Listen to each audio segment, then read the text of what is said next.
পাখাও আজ হার মেনেছে গরম হাওয়ার কাছে। তোমরাও কি বলতে পারো বৃষ্টি নামবে কবে? রান্নাঘর থেকে খুটখাট খুটখাট আওয়াজ শোনা যাচ্ছে আর খুব ভালো গন্ধ বেরিয়েছে। চলো দেখে আসি। আরে তিনটে মিলে একসঙ্গে রান্নাঘরে কি করছে? আহিলি, বলো। কি বানাচ্ছিস? চিকেন ইয়াকনি পোলাও। রাতের আইটেম কি আছে? রাতে আমাদের হোয়াইট সস চিকেন পাস্তা। সেটাও কি তুই বানাবি? নো, কে বানাবে? দমদম নাগেরবাজারে নিয়ে এসেছি আমরা শেফ। কোথায় সে? ওই তো আরশি চক্রবর্তী। শুনলে তো, আহিলি আমাদের আজকে একটা নতুন রেসিপি করে খাওয়াবে। সারা সপ্তাহ অফিস করে মেয়েটা, আর যেদিন ছুটি থাকে সেদিন আমাদের নতুন নতুন রেসিপি করে ও খাওয়ায়। আর এই নিত্য নতুন রেসিপি খেতে আমার ছেলে খুব ভালোবাসে।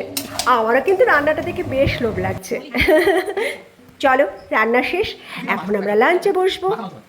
ছুটির দিন হলেই আমার ছেলের বায়না, আজকে কি খাওয়াবে মা, আজকে নতুন কি রেসিপি করবে। এখন সেই দায়িত্ব থেকে আমি বেঁচে গেছি, ওটা আহিলি সামলায়। পুরো মাংস ভাত কিন্তু অন্যরকম, অন্যরকম। মানে মাংস ভাত এরকম টেস্ট আসে না। ওয়ান পট রাইস ইজ অসম।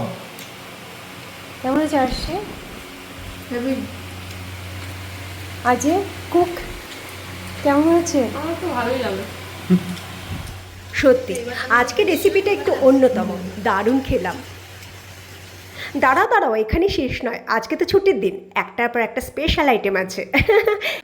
অনেক আহিলির বায়না চিকেন পকোড়া খাবে, বানিয়ে ফেললাম ওদের জন্য চিকেন পকোড়া। আর হ্যাঁ, আহিলির বোন আরশিও কিন্তু একটা নতুন রেসিপি করে খাওয়াবে, আর সেটা দেখতে হলে আমাকে অবশ্যই ফলো করো।